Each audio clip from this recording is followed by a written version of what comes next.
Bienvenidos talleristas, hoy vamos a hablar sobre qué es una novela fantástica y para eso detallaremos 4 características básicas que debe tener toda buena novela fantástica. Mi nombre es Facundo y esto es Taller Eneida.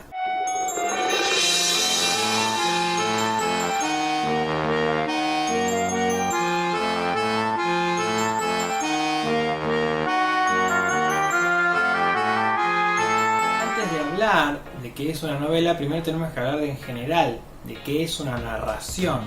Podemos decir así en rasgos generales que toda narración es básicamente algo que le pasa a alguien en algún lugar. Y ahí estamos detallando 4 elementos básicos que debe tener cualquier narración: personajes, alguien, una trama, esos personajes le tiene que pasar algo, y un lugar donde acontecen esas cosas, donde vive ese personaje, etc., ¿no? Que viene a ser el escenario donde transcurre la historia. Depende de qué género literario estemos, el foco estará puesto en alguno de estos 3 elementos más que en otro.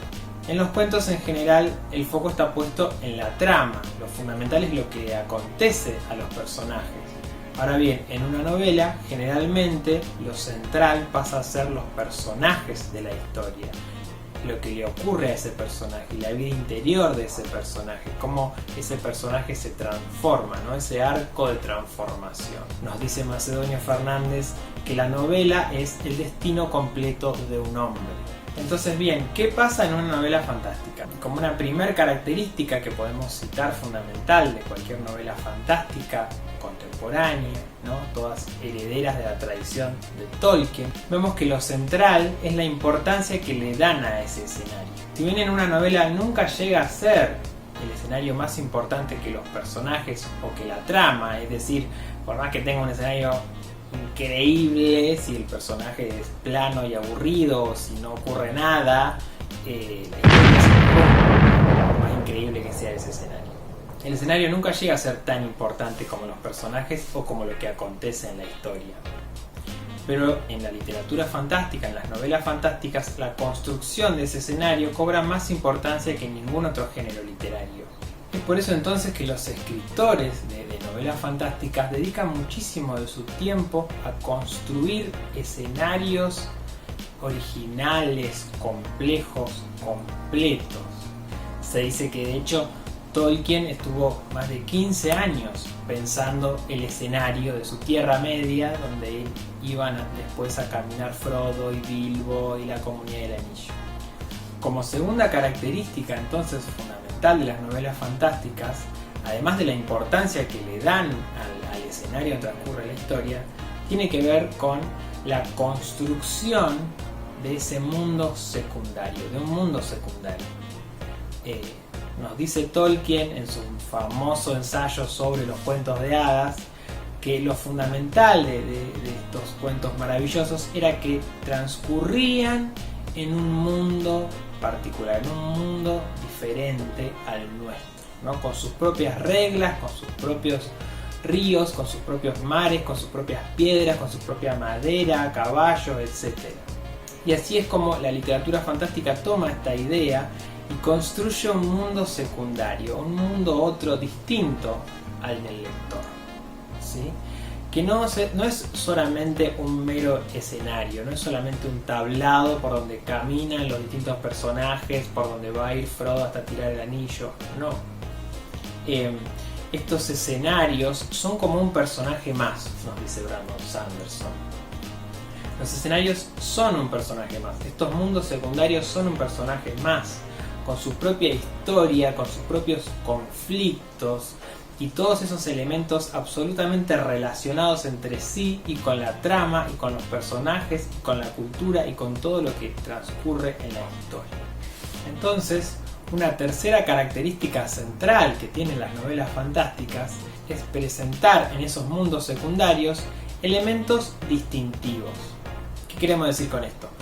Estos mundos secundarios están mayoritariamente construidos con elementos que son parte de la realidad, ¿sí? La mayoría de la tierra es tierra, los caballos son caballos, el aire es aire, etcétera, etcétera. Generalmente la gran mayoría de los elementos de esos mundos secundarios van a estar tomados, calcados de la realidad.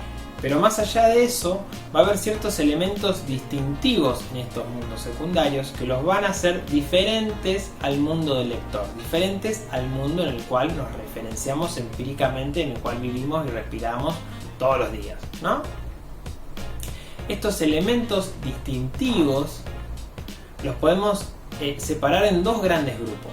Todo lo que no tiene que ver con el ser humano y con la cultura y la sociedad, donde entraría la cuestión geográfica y topológica, por ejemplo. Típico de cualquier novela fantástica es que haya un mapa donde nos indica dónde están las montañas, dónde están los ríos, dónde están las ciudades, ¿no?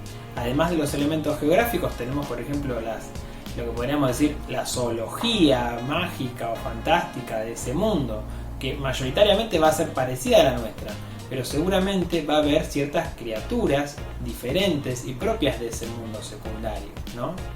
Vamos a tener dragones, hadas, vampiros, etcétera, tomados de distintas fuentes o completamente inventados en ese mundo secundario propio y original de este autor.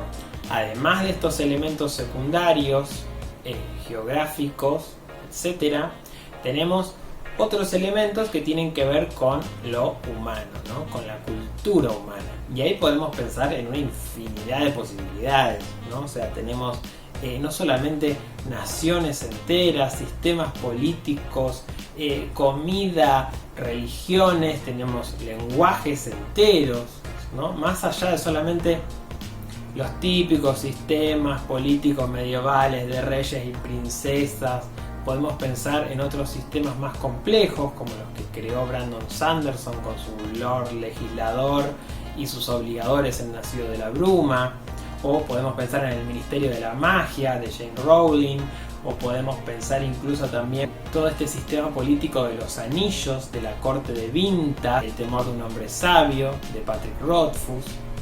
Bueno, hay una infinidad, es enorme la cantidad de elementos sociales, culturales que podemos ver construidos en estos mundos secundarios. Y que no todos necesariamente son fantásticos, en el sentido de que sean imposibles en nuestro mundo.